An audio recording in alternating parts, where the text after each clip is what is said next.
પશ્ચિમ કચ્છ મહેશ્વરી સમાજની યોજાઈ બેઠક. નવી સમિતિની વરણી અને 13મા સમૂહ લગ્નોત્સવની તારીખ જાહેર. સાયરા મુકામે યોજાઈ મહત્વપૂર્ણ મીટિંગ. સર્વાનુમતે નવી ટીમની પસંદગી. તારીખ 8/11/2025ના રોજ નખત્રાણા તાલુકાના સાયરા ગામે પશ્ચિમ કચ્છ મહેશ્વરી સમાજ સમૂહ લગ્નની મીટિંગ ઉત્સાહભેર યોજાઈ હતી. છેલ્લા 2 વર્ષનો કાર્યકાળ પૂર્ણ થતાં સમાજની નવી સમિતિની વરણી સર્વાનુમતે કરવામાં આવી.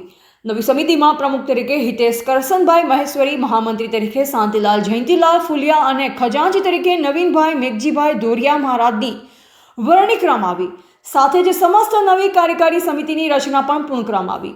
બેઠક દરમિયાન આગામી કાર્યક્રમોની ચર્ચા કરી સમાજના પ્રતિનિધિઓએ જાહેરાત કરી કે પશ્ચિમ કચ્છ મહેશ્વરી સમાજનો 13મો સમૂહ લગ્નોત્સવ તારીખ 22 અને 23 ફેબ્રુઆરી 2026ના રોજ ભવ્ય રીતે ઉજવવામાં આવશે. કાર્યક્રમમાં સમાજના આગેવાનો, સભ્યો અને કાર્યકરો ઉપસ્થિત રહી નવી સમિતિને અભિનંદન પાઠવ્યા તથા આવનાર સમૂહ લગ્નોત્સવને સફળ બનાવવા સંકલ્પ વ્યક્ત કર્યો. રિપોર્ટર ગોવિંદ માતંગ, નિરોણા.